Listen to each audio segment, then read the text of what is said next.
Hi Mortgage Heroes, this is Andy Cruz in Business Development, and this is your weekly video newsletter. This week, we're going to talk about the two big pieces of news and give some opinion on what we think is actually happening in the market. But before we jump into this week's topic, make sure you hit that subscribe button, like this video, and turn on that notification bell so that every time we drop a new video, you hear about it first. Now, let's get right to the first story of the week, and that is going to be Zillow. You may or may not have already seen some news about Zillow this week. They reported their Q3 earnings after the closing bell the other day, and they were a huge miss. They missed by several hundreds of millions of dollars on their estimates for how much revenue they were going to have for Q3. They also announced that they were going to stop their iBuying program, and also they cut 25% of their staff. Now, immediately a lot of people in the industry were like, whoa, okay, wait a minute, that's just a bad quarter. But also when you step back for a second, you think, you don't just come to a conclusion like that after a rough weekend. You don't just come to work Monday, go, things are really good on Monday. Maybe Tuesday I'll announce that we cut 25% of our staff. It doesn't work that way. So a lot of us have started to think that, maybe that means that for possibly weeks or even months, they knew that things were not panning out to work out the way they had hoped. And it looks like in a world where Zillow was the kingmaker for so long when it comes to estimates and home values and buying homes quickly and closing quickly, it looks like they may have bit off more than they could chew. And in addition to biting off more than they could chew, it also looks like they're forecasting what they think is to come when it comes to real estate. And that's the part that I think has people's eyebrows raised a little bit. For the last year to year and a half, we've been living in a world where the cost of borrowing money has been really inexpensive because rates are really low.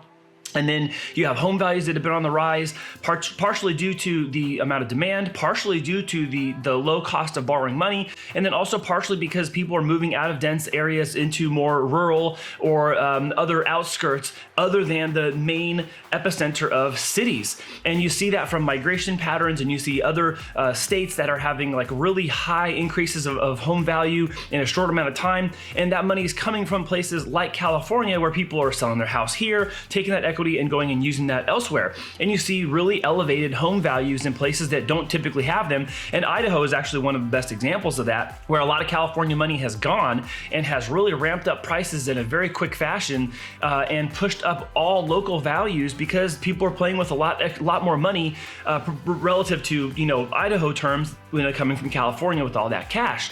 Now, what does all this have to do with Zillow? Well, Zillow had been buying homes from sellers for a long time and either holding them for short term or trying to hold them long term, trying to get some of them renovated and fixed up and then put back on the market to resell. And it looks like that is not working out in their favor, or at least on their balance sheet, it looks like it's not working out because they are trying to fire sale some of their properties. And this is where there's a potential problem. Now, there's a potential problem in this is because if they end up putting a bunch of homes on the market all at once, well, what's that going to do with pricing? That's going to put downward pressure on home pricing in the areas where they go and list all these homes to try to get rid of them as quickly as possible. Now, we had in previous videos said that we're already noticing some changes and some behavioral patterns that have adjusted over the last couple of months when it comes to buyers and sellers. You see less buyers outbidding each other. You see less buyers buying at the top, and you see some sellers right now that are just trying to get their place sold for as close to the top as possible, while at the same time, the data is suggesting that we're seeing a slowdown in appreciation. Not a depreciation, but a slowdown in appreciation. So all that data now being matched with the news of what's happening at Zillow leads us to think a couple of things. Number one, is Zillow looking to a little bit of a crystal ball to see what they think is going to happen over the next 3, 6, 9 months ahead? Quite possibly. If they're trying to offload properties right now, they're stopping their iBuying and they're cutting staff. That means that they're likely expecting Q4 to be as dismal or even more dismal than their Q3 earnings that led to all these decisions they announced this week. The next thing is the future of Zillow is probably going to be under much more scrutiny than it already was. Now, behind the scenes, a lot of people in real estate and mortgage have talked about how disingenuous some of Zillow's practices are because they exist and are able to market properties because they exist on MLS First, while at the same time they gather, thousands and millions of leads throughout the year and then distribute those to preferred agents and lenders who financially participate with Zillow to receive said leads and then sell properties and buy properties and offer all these other services that also compete with those of us in the industry. And ultimately, they probably tried to do too many things. And I think what you're going to see right now is a lot of backlash from people who are holding their ground in their own neighborhood, in their own territory, saying, hey, look, we've been here for 10, 20, 30, and in some cases 40 years, and we're still going to be here. When it all comes down to it, all real estate is local. And you could even argue that all mortgage is local. I mean, when it comes down to it, for most people, their mortgage is their largest debt. It's their largest monthly payment. And for a lot of people, it's their largest tax benefit when you get to write off the mortgage interest. So, this isn't like you're just going down to the store to buy a dozen roses for $50. And, if they're dead, you can go and get a refund or you can get a new set of roses. When you're buying a $700,000, $800,000 home, it's not every day that you do that. It's not every year that you do that. It's maybe not every even decade that you do that. So this is a highly important decision. And I think there may have been a little bit of an overextension on how willing Zillow felt people were going to continue buying and selling in the patterns that they had created. Now, how does this have to do with the second news piece of the day? Well, yeah, there's a second news piece of the day, and that is the Fed. We've been talking about this for quite some time. A couple of things that were going to come out this week about the Fed, and they finally came out. The first thing is they were going to announce tapering, and whether we were going to have tapering begin in November or December. Remember, they already announced that tapering is going to have to conclude by mid-2022, probably June or July. Well, this week they finally came out and they said, we're going to start at the end of November. So what this means is that the $120 billion a month that the Fed has been buying in treasuries and mortgage-backed securities is going to begin tapering. That means they're going to systematically decrease the amount they're participating over the next 7 to 8 months. So eventually they're not buying any more at all. So right now, you're going to see a reduction of treasuries by about $10 billion a month and mortgage-backed securities by about $5 billion a month. And that's basically the equivalent of $15 billion of evacuation every single month. So it'll be 120 billion, then 105, then 90, so on and so forth until they get back down to zero. Now, as this transfer of risk goes back onto the marketplace, most people are expecting that interest rates are going to go up as a result. Now, there's still a contingency of analysts and economists that are saying, well, hold on, we don't have enough support on the affordability side to say that rates can go up. And they're also right. So the real tale of the tape here is going to be, well, which argument is going to win out? The argument that the Fed will have to increase interest rates eventually on the short-term rate in order to keep inflation in check? Or are we going to see that the risk gets passed on to the market and it doesn't care? But I think the market does care because we're already seeing that the market cares enough that rates have increased since they made some of their announcements back in September. So the trend seems to be like they're going up.